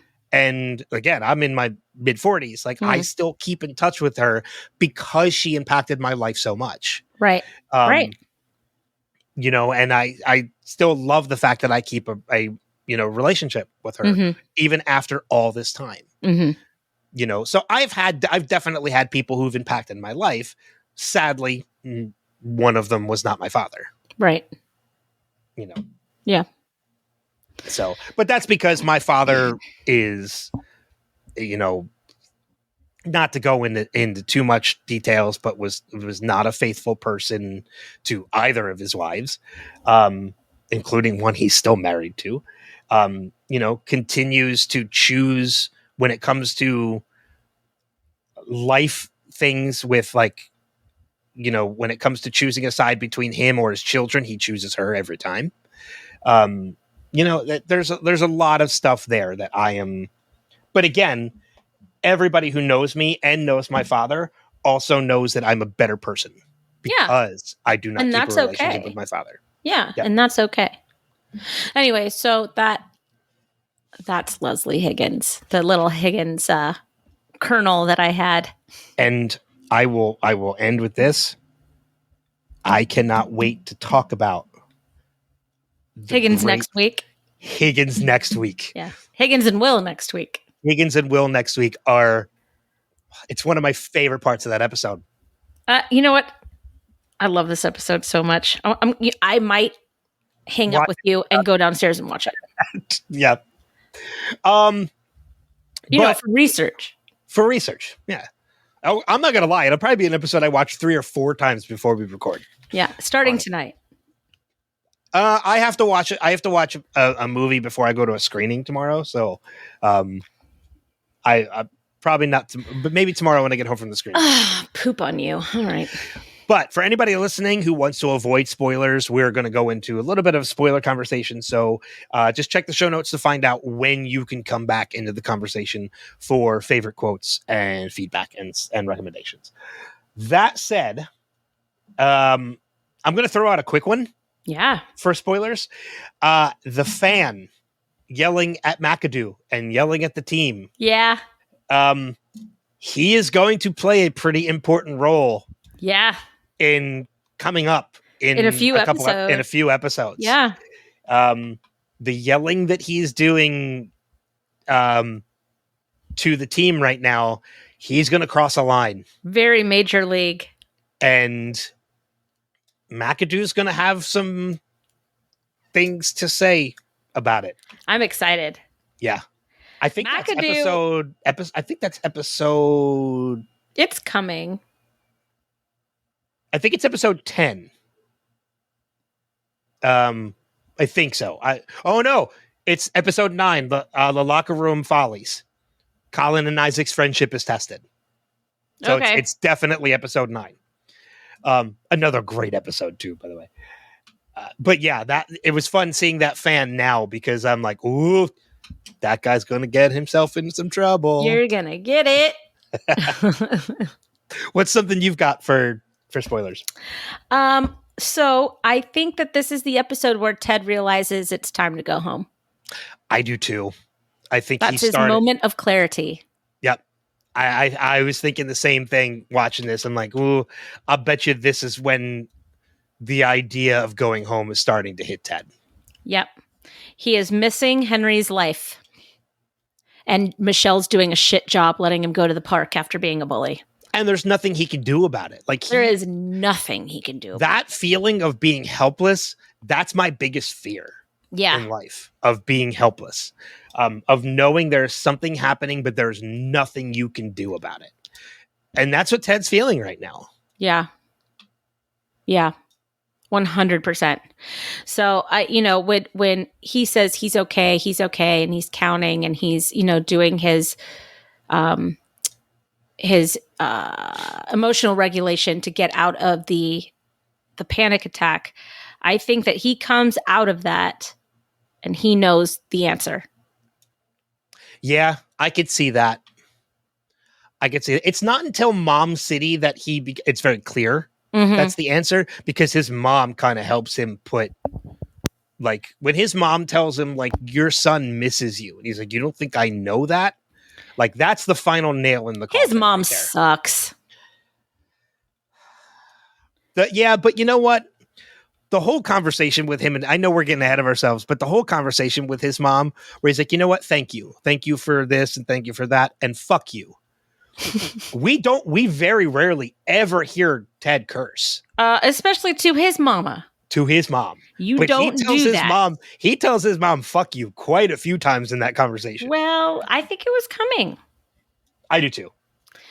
How about you? Do you have another one? The tearing of the sign. I mean, it bookends a great ending story of this. I love what happens with this sign. Because I love what happens with this sign. So funny enough, and I'll talk about this again when we get to the finale, but I remember, like, going into the finale, like, when the show was airing, I would watch it the next day. And when the series finale was airing, I was like, nope, I'm staying up and I'm watching this tonight. Like, I'm not going to bed. I'm watching this when it drops on Apple. And I was watching it in my bedroom. And I remember, like, there being, like, emotional and, like, getting, like, choked up at particular moments, like Ted and Rebecca in the stands and Rebecca asking him to stay, and, like, on Nate's apology to Ted, and, like, all these other great emotional beats. But man, and I was holding it together so well. Yeah. But I remember during that finale, the moment Sam puts his hand up, like, to say, like, when Ted's like, anybody got anything? And Sam puts his head up and he reaches behind the photo of him, or of the Nigerian team, and he takes out the piece of the sign. And I realized that every one of them kept a piece of that sign. Not only that, I didn't realize it until it started happening. I didn't realize it until Jamie took out his. That Jamie. Was when I was like, oh. In the book that he threw away, I believe. In A Wrinkle in Time. Yep. No, he didn't have a wrinkle in time. No, Roy has a wrinkle in time. Yeah. You want me to be the little girl? I'd like you to want to be. But, well, if you look at it too, like, when you rewatch, and we'll talk about this more in detail, but when you rewatch that scene, pay attention to where some of the players are taking that sign from. Yeah. McAdoo's is under his captain's band. So they keep them on their person. Not all of them do. No. Because Sam's was in the locker, Jamie's was in the locker. Yeah, but Sam's was exactly where. Well, that's the thing. For many of them, they're in very meaningful places. Right. McAdoo's was under the captain's band. The Italian player, I forget his name, was in the bottle that he poured the liquor out of in the barrel scene in season 1. Oh, yeah. You have to when you rewatch that scene, pay attention to where some of them are taking the pieces. Yeah, we'll from. keep a list. Keep a list. That's a very special moment. So seeing him, because he even says to Nate too during the apology in the finale, he's like, you only tore it once. I tore that thing up twice. Yeah. And when you watch the episode, I'm like, yeah, I counted, like he tore it up twice. Yeah. So it's and I think one of the reasons why that scene is so meaningful in the finale is because you never see what happens to the sign in this episode. Right. It fades to black. You just on the think sign. it's been thrown away. Yep. Yeah. And you realize it was never garbage. Like they all kept that sign. Which is something that we should have known, to be quite honest. Knowing that team. Yeah. But, we were in it. Yep. Jack. Jack is the perfect, rebound relationship. She's all fun and games. It's all fun in the very beginning, but then when things get serious, Jack chooses career over Keely. Mm-hmm. She chooses optics over Keely. She chooses what her dad tells her to do instead of Keely. And it proves that this was a very convenient, superficial rebound relationship that Keely probably thought was more serious because Keely is a serious relationship kind of character. Yeah. She doesn't do flings. She doesn't. I mean, there are people in this world, and I'm one of them, who doesn't enter into a relationship to be a rebound. Right. It just ends up becoming that. You enter into every relationship hoping it's the one. Yes, those kinds of people, your kinds of people. Yes. But there are millions of people out there that just it's just a fling. They just want, somebody for the moment and then goodbye. This is for now, not forever. Yeah. Yeah. Right. A for now kind of relationship. I mean, and that's why rebounds become what they are. Is because unless both people are this is the forever, if one of them's this is for now, not forever, then it's going to be a rebound. Sometimes we just need a rebound too. I agree. I've had a couple rebound relationships where I had no business in them and I knew it. I was I don't know why I'm with you. You are bad. The worst ones are the ones you don't realize are rebounds until it's over. Yeah. Well, I was in a 2.5-year rebound relationship. That was the worst one ever. Well, that's what I mean. The ones that last a long time and you think are the ones and you realize, nope, this was just a rebound. Oh yeah. I made some pretty bad decisions after my sister died. So anyways, that I think is all I have for spoilers. So I have one more. Okay. This is the one that I thought of during the episode that now you have to take a guess. We get to see John Wing's night again in this season. Do you remember when it is? I think it was in the stands and he was wearing all Richmond gear, wasn't he? He's in the stands. He's wearing all Richmond gear, and he takes a ball square to the face when McAdoo kicks it through the net. That's right. I forgot about that. He is the one that takes the ball to the face. I gotta tell you, good. There's nothing wrong with him. He's just douchey. Yeah. Well, and it's funny too, because again, it's a bookend of that character, because if you remember, he's a West Ham fan. No. Whoever's winning. Remember his scarf? It was half Man City and half West Ham. Oh, is that what it was? I don't remember that. Whoever's winning. He just likes the best team. That's why when he's in all Richmond gear at that game, he's just bandwagoning. But he's not just in all Richmond gear. He's standing up cheering with a full-on bloody face. Because remember too, it's also a great moment with Barbara, because Barbara sees the blood and starts cheering. Yeah. Barbara, is the game going to be as violent as it was last time? No. Then I'm out. Yeah. Barbara wants blood. Yeah, Barbara is amazing. I have a student that's like Barbara.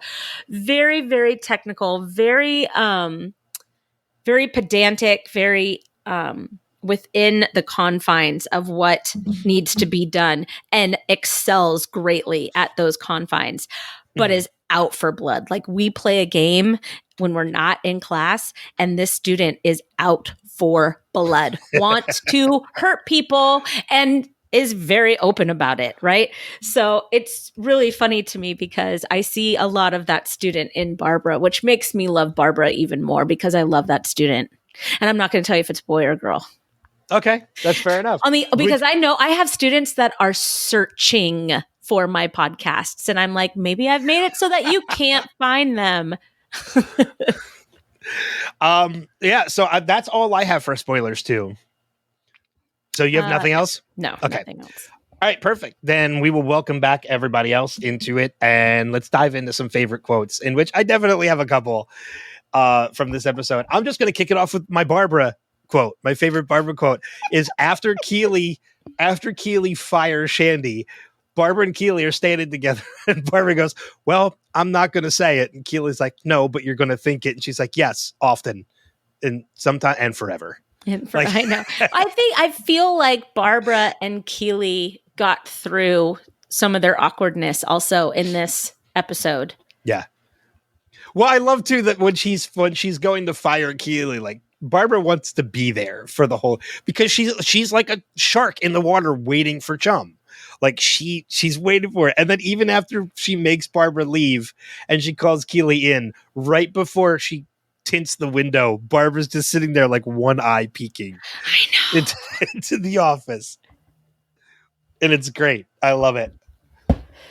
I didn't write any quotes down, so keep going so that I can just listen to them and be amazed. I mean, technically he retired from the whole sport, which makes it feel a little less personal. Actually, I totally get that. Like if your girlfriend runs off with some dude and it turns out they were soulmates. Oh yeah. Gina fucking Gershon. It's beard that makes that perfect. Yep. And the fact that Roy looks at him like, what? Well, I also like it that the whole team is like, oh yeah. Yeah. And Danny saying, well, I mean, we could have tried to do that. That line, I watched that scene twice. That line got me every time. Like he's just so cute. He says between tears. This is a line that comes is divine. It's the follow-up that Nate says after that. When she makes fun of him, or yeah, and he says, what is it? He's like, for some reason, whenever I'm trying to impress someone, I end up sounding like my gran. That's what I'm talking about. That is the Nate that we love. Yeah, that's the real Nate. That's Nate.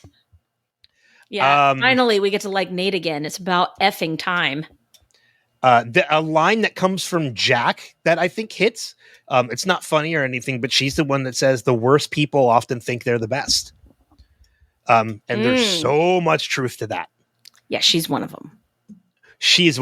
Yeah, for sure. Let me see. I have a couple more. I have like one or two more.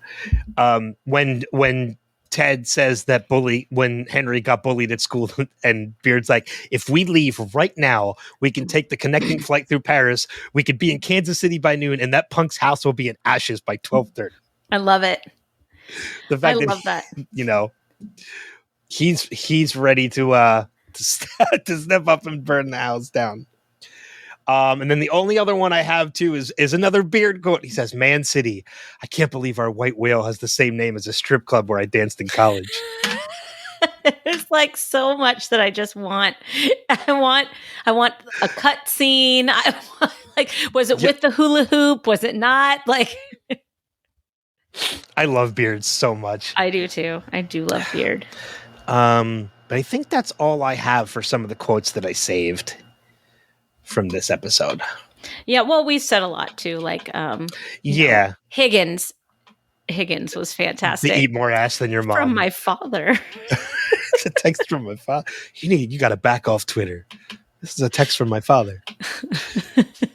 And then Roy with the beating of the person with the rope. Yeah. Yep. Another great one. 4 a.m. Oh God, it's so good. It's so freaking good.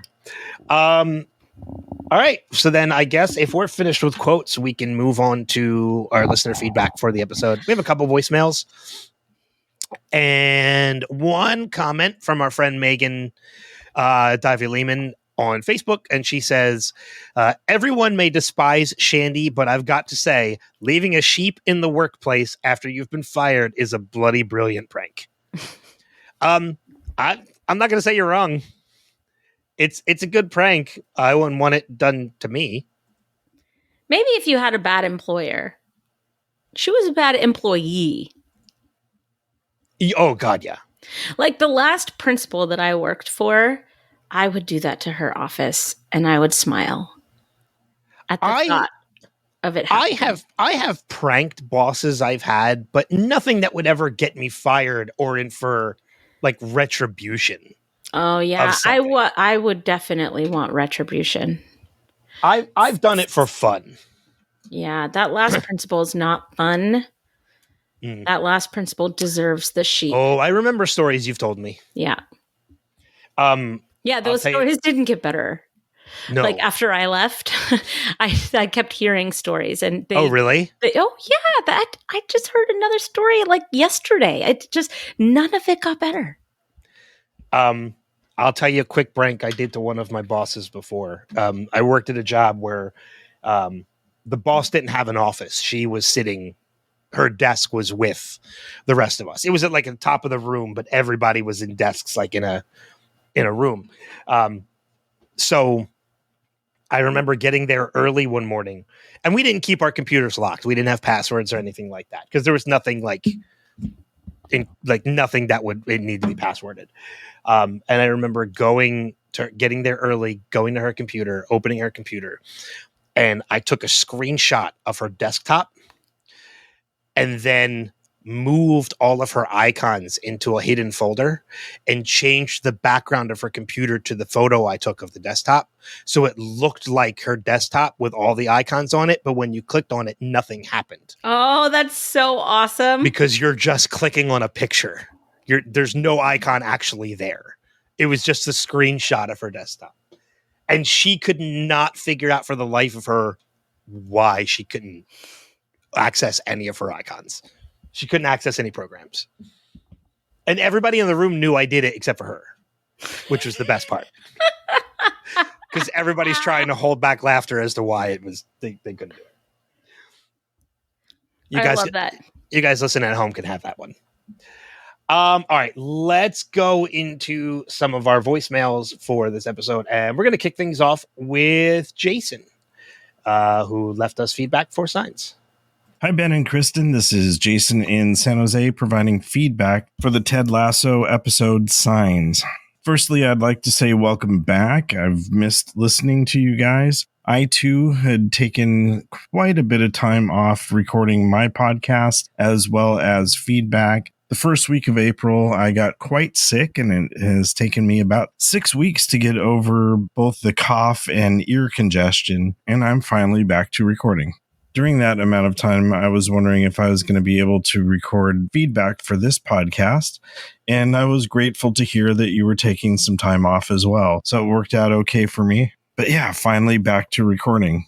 So in the season 3 rewatch for the episodes 451, Big Week, and Signs, they were definitely tough episodes to get through, with the story of Zava and Shandy, the team playing poorly and not communicating, and just the level of frustration.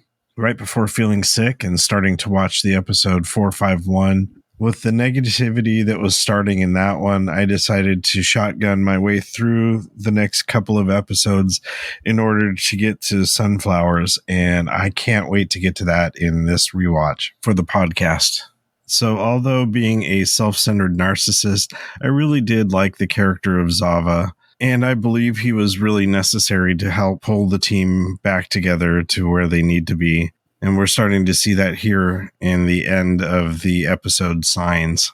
Shandy, on the other hand, man, what a piece of work. Although her leaving did have some comedic value, although not as humorous as Akufo's temper tantrum at the end of season 2. On to other parts of the episode, one of the things I really loved was the moment in the hallway between Ted and Rebecca, where they mention each other's problems of the psychic and the bully, and then their facial expressions as they turned around. There were probably a few other points that I wanted to bring up for this episode, but I have since forgotten them. But I did want to get to the locker room scene at the end of this episode. First, as the team is learning about Zava quitting the team, and Ted is dealing with his anxiety starting to arise again, but using meditation tools to help get him through it. That's something that I have definitely done. But yeah, as Ted is ripping up the believe sign and talking about what it is to believe, it doesn't come from the sign, but it comes from inside the heart, inside the mind, and in the body. That a lot of times the things that are preventing us from being our higher selves are the things that are getting in the way, like fear, shame, and envy. And this is where I wanted to talk about the 12-step program that I'm in and using the steps to help clear away those things that are within me. Without getting into full details, steps 4, 5, 6, and 7 are exactly that. 4 is making an inventory of ourselves and finding out what those fears are, what those envious things are, what anger and resentments we're still holding on to. And moving into 5 and 6, helping find what is at the root of those fears and resentments, the character defects, or as I prefer, character defaults, how those old behaviors had helped us out in the past but are no longer serving us. And step 7 is asking a higher power for those to be removed. One of the things that Ted talked about was ourselves being in our own way. And I've rewritten one of the prayers that I say to be simply put as, God, please help me get out of my own way so I can be of better use to the people around me. And so, yeah, I really related to his speech, and I look forward to the team being able to get out of their own heads and get out of the things that are blocking them from being their better selves. And a lot of that really leads to the next episode of Sunflowers in Amsterdam. And I just love that episode and can't wait to get to it. So until then, this has been Jason in San Jose saying namaste, baby. Thank you for that, Jason. And, you know, I think we talked a little bit earlier in this episode about how you and I personally kind of open up to personal things in our own lives when it comes to the conversation and relating to everything. And Jason has done it in multiple instances. I know Jeff has done it. Greg has done it. A couple other people have done it too. So I just want to say, like, I really appreciate it when the listeners do the same thing. I just want to kind of leave it at that. Awesome. So, okay. But thank you, Jason, for that. And again, like kind of bringing your own thing into it, your own personal life into it. Well, with the 12-step. But let's move on and let's listen to a voicemail from our friend Alex. Hey, y'all. Alex Kruger leaving feedback for Ted Lasso Season 3, Episode Signs. In honor of meeting Alan Tudyk, please don't fong me, but I've never seen nor read Ready Player One. I, too, have an endless list of must-check-outs that I ignore as I watch terrible schlock like Once Upon a Time Season 6 again. I'll bump it up higher, I promise. Zava is such an interesting character. He's both endearing and exhausting when talking of his wife. While I like that he sees his wife as the only beautiful woman in the world, the way he says he doesn't bother watching TV, he'd rather watch her and his kids play, I don't know, sound familiar? It should. Rupert said the same thing at Rebecca's dad's funeral. When Zava gives his rousing "you can do it" speech while leaving out that he meant because he was done playing, I wonder if he too realizes that he ruined the team by becoming the focus. And if he is enlightened enough to take himself away so they can flourish, maybe he's not so bad. Granted, he leaves without telling anyone, so he's still a trash teammate and a trash employee. Speaking of trash employees, Shandy's dismissal and reaction might be one of my all-time favorites, and I feel thoroughly convinced that the baby sheep is the one from Shandy's introductory episode. Also, isn't it kind of odd that Shandy and Zava enter and exit in the same episode? There has to be some deeper meaning there, but I can't quite understand the connection. Still, talk about a character with not a single redeeming quality. Of the 3 main introduced characters this year, Shandy, Zava, and Jack, Shandy is the worst, a title often reserved for Jacks. Speaking of the worst, John's Wings Night, come on down. You can't wear a scarf that's half Man City, half Man U. It's like wearing a scarf that's half Pittsburgh Penguins and half Philadelphia Flyers. No one will respect you. Everyone will hate you, and you will deserve it. He also sucks for how he happily recounts his story of not letting Sir Anthony Hopkins just live his life in peace. But 2 immediate thoughts for Rebecca. While doing research, I found this gem. There's a couple at the fertility clinic with Rebecca that were also on a date when she and Wings Night doubled with Keely and Roy in season 2, episode 1. I thought that was a cute callback. Also, that doctor kind of sucks. You have the test results. That's more important than the game. Don't make Rebecca have anxiety for the next 2 hours. Just give her the damn news now. And Teddy boy. Oh, Teddy's having one of those days. I respect the hell out of Higgins for asking the hard question about potentially considering, maybe having an initial thought process of maybe entertaining the idea that Ted might need to go. 'Tis a hard conversation, but he isn't completely off base with how this team is going right now. And without Zava, who knows how putrid their season would have been right by this point. Secondly, I have to imagine you guys mentioned this, but Ted is about to pour a glass of water while on the phone with Michelle, but then chooses the whiskey when she brings up Dr. Dingus having Henry at the park. Mm-hmm. But then when Ted conquers his panic attack by remembering Henry is okay, and then addresses the team for the first proper motivational speech in what feels like forever, oh, it's as if you can feel Stella getting his groove back just in time for a quick trip to Amsterdam, yeah? But that's it for me, folks. Now off to watch Tulips. And as always, Sun gets attacked in the jungle, and you figure it's a good time to start the damn Dewey Decimal System. First things first. First things first. Alex, you're going to love when you watch Ready Player One. You're going to love it.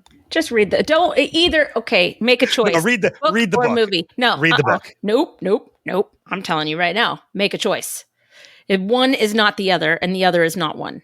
I was just agreeing with you. No, that's what I'm saying though. Don't do both. So if you're going to do it, if you're going to do Ready Player One, you got to choose one or the other. No, I agree with you. If you're going to do one or the other, read the book. Well, yeah, the book. I 100% agree with that. As much as I enjoy the movie, I agreed. Read the book. It's an amazing. It's the only book in my library I have read probably more than 5 times. It's a really good book. It's a great book. I got to reread it. But how Stella got his groove back was Stella's getting his groove back a little. I like that comment too. No, but thanks, Alex, for and you hit the nail on the head too. That if you wear a scarf with the Pittsburgh Penguins and the Philadelphia Flyers, nobody will respect you, and you deserve it. Yeah, you deserve it. That's like wearing a scarf with the Mets and the Yankees. It's the same thing. Like, no, nobody's going to respect you. Or the Sox and the Cubs. That too. Yeah. Or the Lakers and the Clippers. There's so many instances of that. But we have one more piece of feedback, and that's a voicemail from our friend Steve Brown. Hello, Ben and Kristin. This is Steve, and this is for Ted Lasso, Season 3, Episode 5, Signs. Whoa, 7 weeks without a win? Gosh.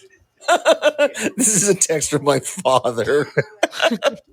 Hey, obviously, I'm drawing a blank. I don't remember what the significance of the shite in nining armor is. You've probably already talked about this, but anyway. Shandy is just the worst. Star effort. Come on.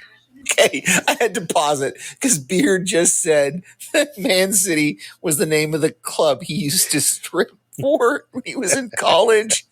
Oh, the onion of Beard. Whoa, Roy. Goodness gracious, the way you want to treat a bully. Ooh. Oh, okay. Now it was this whole psychic thing. I forgot about that. And Shandy tries to give the Jerry Maguire type speech when she gets fired. Nobody's going to go with you, Shandy. Oh, I forget that Henry was the bully. Okay. Okay. Yeah. This can't be one big time zone because of the sun. I forgot that Zava had an avocado whisperer. Oh, thanks for the reminder, Beard. Okay. Anastasia is kind of the worst. And now she's walking out on Nate in the middle of their date. Great. Okay, I didn't mean to make all that rhyme. Oh, I forgot about the Jack and Keely relationship. I know you guys have mentioned it, but I for some reason it just went out of my head. Aw, Henry did an apology rap in front of the whole class. Aw.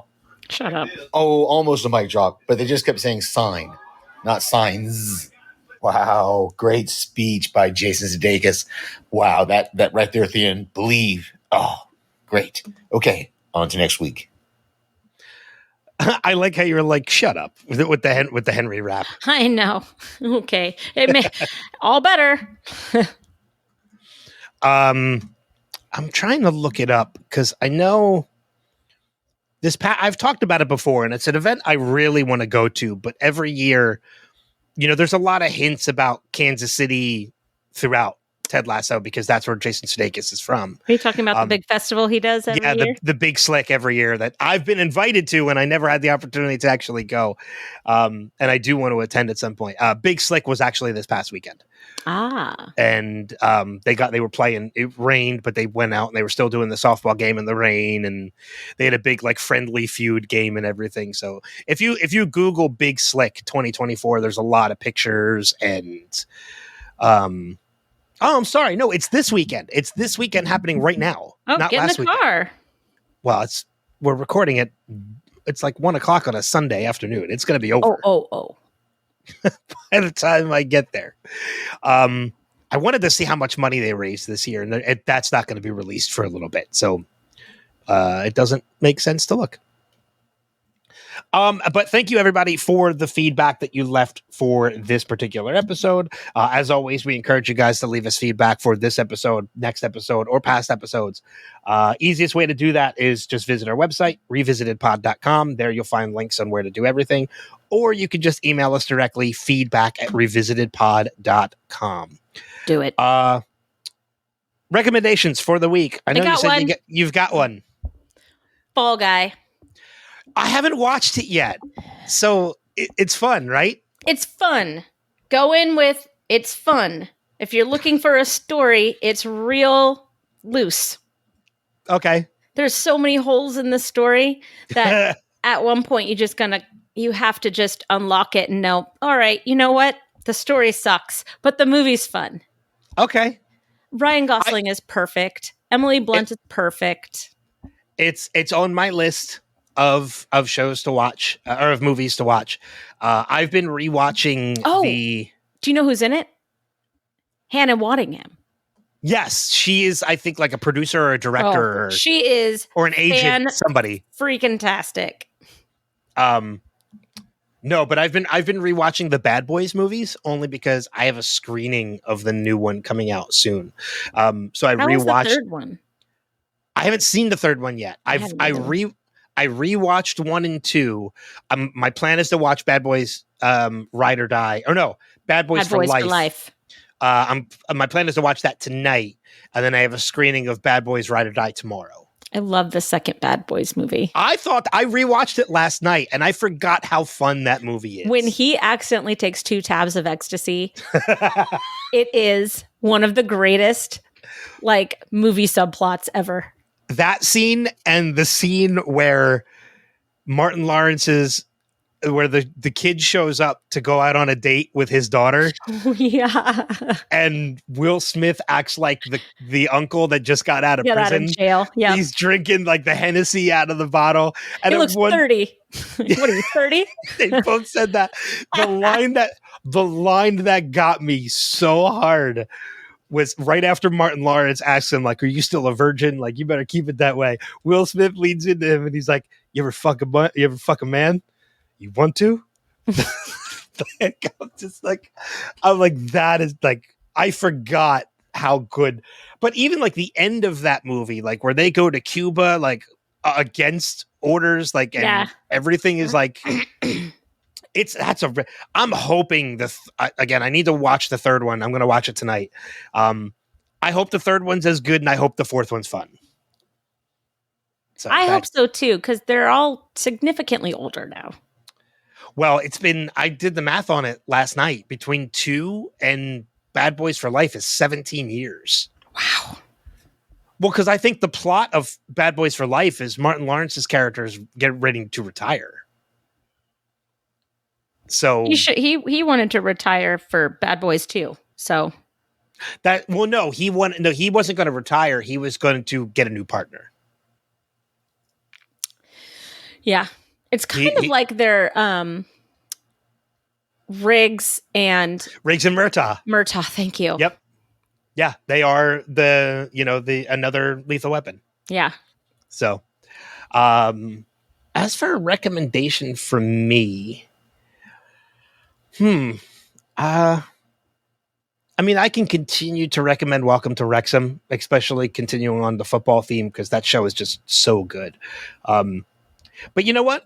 I've mentioned this before. I'm going to mention it again. The new season of Doctor Who is fucking phenomenal. Oh, that's great. It's so good. And to anybody who hasn't watched any of the other Doctor Who seasons, it does kind of act like a reboot. You can kind of watch like the specials that aired last year, where they brought back David Tennant and then introduced Ncuti Gatwa, which I did just recently learn. Everybody says his name is Ncuti Gatwa. He just recently came out and said that up until I think like his 28th birthday, he always thought it was Ncuti. And his mother's like, no, it's Ncuti. There's an N at the front of your name. He himself always thought the N was silent. And it turns out, no, it's Ncuti Gatwa. I saw that video. That was hilarious. Yeah. He is so good as the new Doctor. You don't have, if you have any interest in watching Doctor Who, you don't have to have watched all the other seasons. You can watch those specials and jump right into this season. Awesome. Yeah, it's a good new introduction, or a good point for anybody who wants to to start. But I am a fan of all those other seasons too, so you can always watch those. I think that's it for me. Anything else for you for this episode? I'm good. So, next episode, Sunflowers. I can't wait. We're so excited to talk about this next episode. Honestly, yep. But with that being said, thank you as always for being a part of this. Thank you for listening, subscribing, telling your friends about it, which we keep encouraging you guys to do. But until next time, we'll see you guys back out on the pitch. Take care. Namaste, baby.